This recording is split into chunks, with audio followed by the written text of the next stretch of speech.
यहाँ इंडिया में अगर बात की जाए, निश्चित तौर पर पाकिस्तान में आपकी ओर से विशेष आई हैं, लोग ये भी सोच रहे हैं कि क्या इमरान खान को अगर मौका मिलेगा तो वो विश करेंगे चंद्रयान-3 को लेकर?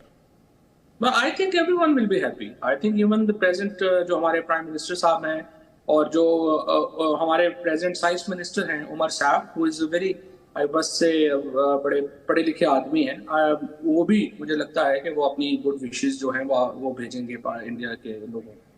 देखिए, इमरान खान इसरो का तारीफ करके ट्वीट करे या ना करे, जेल में खुद को सेफ रख ले, ये बड़ी बात है। क्योंकि आगे आने वाले टाइम में हो सकता है इमरान खान नेक्स्ट भुट्टो बनने वाले हैं। अब आते हैं फवाद चौधरी की तरफ और कंपेयर करेंगे 2019 में जब चंद्रयान-2 फेल हुआ था, उनका स्टेटमेंट कितना अग्रेसिव था, और 2023 में ये स्टेटमेंट कितना बदला है।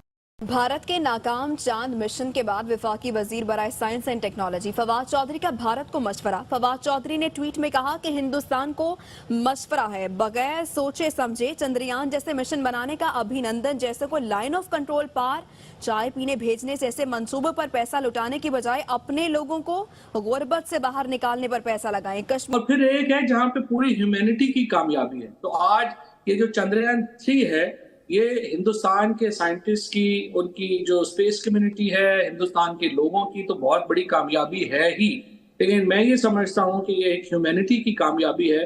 और दूसरे मून पे ऊपर जाना कोई आम चीज तो है नहीं। और आज तो आप साउथ पोल पे उतर रहे हैं, जो आज से पहले कोई उतर भी नहीं सका, और रूस का जो सैटेलाइट था वो तबाह हो गया है। Now India is only hope and we are all praying for the success of चंद्रयान-3। कश्मीर भारत का एक और चंद्रयान होगा और कीमत चंद्रयान से कई गुना ज्यादा होगी। इससे कल चंद्रयान-2 की नाकामी की खबर पर तबसरे करते हुए फवाद चौधरी का कहना था कि मोदी ने खलाई मिशन पर गरीब कौम के 900 करोड़ रुपए फूंक दिए। हमने कहा था कि 900 करोड़ रुपए नालायकों पर लगाओ। लोकसभा को गरीब आवाम के अरबों रुपए जाया करने पर मोदी से सवाल करना चाहिए। सो जाओ भाई, चांद के बजाय खिलौना मुंबई में उतर गया। कुछ समय पहले तक पाकिस्तान में कई लोगों की तरफ से कहा जा रहा था कि वहां जाने की जरूरत ही क्या है, आखिरकार चांद पर जाने की जरूरत ही क्या है, भारत जा रहा है वो कोई बहुत अच्छी बात नहीं है। अब लेकिन नजरिया बदला है। देखिए, बात यह है कि जब पहली दफा अमेरिका मिशन गया था ना चांद के ऊपर, ये जो आज की सारी टेक्नोलॉजी हम देखते हैं, इंटरनेट की टेक्नोलॉजी देखते हैं, ये सब उस रिसर्च से जुड़ी हुई है जो कि अपोलो का मिशन के ऊपर जो है जो टेक्नोलॉजी बढ़ी थी। ये जो आपने किया है, आप यकीन कीजिए कि इससे हिंदुस्तान की जो टेक्नोलॉजीज हैं, वो जो आप आममर्रा इस्तेमाल आती है, रोजमर्रा के इस्तेमाल में लोगों की आती है, उसको तो फायदा होगा ही होगा।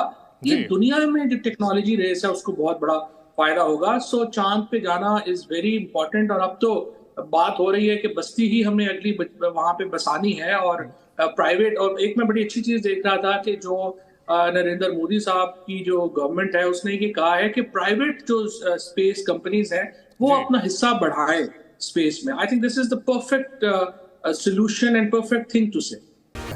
अब आप सोच रहे होंगे, जो इंसान 2019 चंद्रयान-2 फेल के बाद इंडिया को नीचा दिखाने के लिए जानबूझकर बहुत सारे ट्वीट किया था, 4 साल बाद अचानक ऐसा क्या हो गया जो आज इंडिया का तारीफ इतना कर रहा है।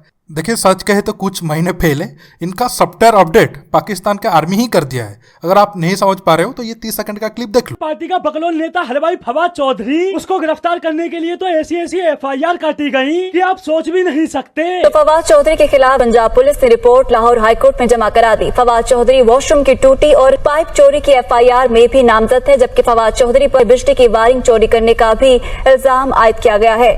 मतलब बंदे को गिरफ्तार करने के लिए कुछ नहीं मिला तो पाइप टूटी वायर चोरी के इल्जाम में ही FIR करवा डाली, और जैसे ही पाक पुलिस फवाद चौधरी को गिरफ्तार करने पहुंची,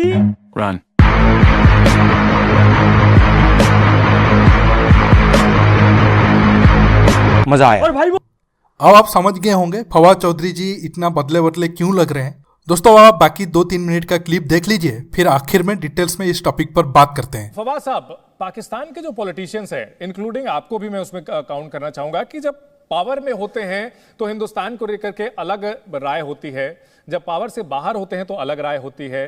चंद्रयान-2 के वक्त आपका ही एक बयान बताया जा रहा है कि जो काम ठीक से नहीं कर सकते वो करना ही नहीं चाहिए, इस तरह की बातें सामने आई थी। तो पावर में रहते हुए कुछ और कहना सर, और पावर से हटने के बाद जो है दोस्ती की बात करना। मैं यहाँ पे आपको जरूर वजाहत कर दूं कि जो पिछली दफा चंद्रयान का था उस वक्त कंट्रोवर्सी ये हुई थी कि एक ज्योतिषी के कहने के ऊपर आपने टाइम चेंज कर दिया, ISRO ने जो दिया था, और जिसके बाद वो जहाज जो है वो तबाह हो गया। This was on social media, और उस पर मैं कमेंट कर रहा था कि कभी भी साइंस की जो डिसीजंस हैं वो ज्योतिषियों पे नहीं छोड़े सर, जा आपको ये सकते। लगता है कि इसरो के जो वैज्ञानिक है उन्होंने ज्योतिषियों के हिसाब से जो है समय चेंज किया होगा सर? बतौर मिनिस्टर आप रह चुके हैं सर, आपको ऐसा लगता है कि इसरो के वैज्ञानिक जो है वो ज्योतिषियों के हिसाब से समय उन्होंने चेंज किया होगा?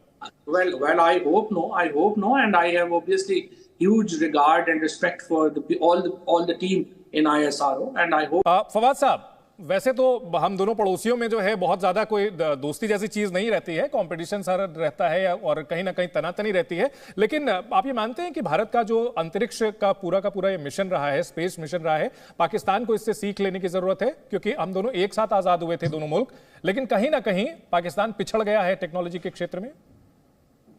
नहीं, बहुत सीखने की जरूरत है, इसमें तो कोई शुबा नहीं है। और भारत में स्पेशली डॉक्टर अब्दुल कलाम जैसे लोगों ने जिस तरह से ISRO को एक पूरी नए तरीके से बना के रख दिया, और जिस तरीके से उन्होंने किया, अगर आपको थोड़ा मैं याद आपको बताता चलूं कि 60s में एक्चुअली पाकिस्तान उन चंद मुल्कों में शामिल था जिन्होंने रॉकेट स्पेस में भेजा था, and we were actually way ahead of India in 60s। और उसके बाद डेफिनेटली पाकिस्तान को जो है वो इसमें पीछे हुआ है, और हमारे यहाँ जो हमारी प्रॉब्लम्स हैं उनकी वजह से हमें इस शोबे में जो है वो पीछे आना पड़ा। लेकिन मुझे उम्मीद है, मैं तो समझता हूँ कि इंडिया और पाकिस्तान को कोलैबोरेट करना चाहिए, और ये जो इसमें जो तलखियाँ हैं जो आपस में हैं वो भी कम होनी चाहिए, और स्पेशली पीपल टू पीपल तो कम ही होनी चाहिए। अच्छा सर, पाकिस्तान में चंद्रयान को लेकर के हम तो देख रहे हैं कि सोशल मीडिया पर काफी बज है और लोगों के काफी रिएक्शंस भी आ रहे हैं, और कहीं ना कहीं पॉलिटिकल क्लास को वो काफी कोस भी रहे हैं कि भाई हमारा पॉलिटिकल क्लास जो है वो अभी तक आटे और बाकी जो दूसरी माली जो समस्याएं हैं उसमें उलझा हुआ है, और हिंदुस्तान जो है वो चांद के ऊपर आगे जा रहा है। तो पाकिस्तान में क्या बज है सर, लोगों में किस तरह का वहां पर बात की जाए चंद्रयान 3 को लेकर के, क्या राय है?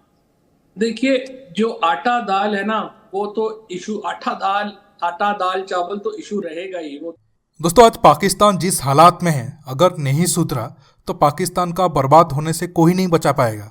चाहे वो इमरान खान हो, शहबाज शरीफ हो, या फिर सब साथ में मिल जाए, पाकिस्तान आर्मी भी साथ मिल जाए, अगर पॉलिसी चेंज नहीं हुआ तो इंडिया का इनका जो बर्बाद करने का सपना देखकर ये पिछले 70 साल से आग से जल रहे हैं, वही आग में वो अपने देश को पूरी तरीके से जलाकर खाक कर देंगे।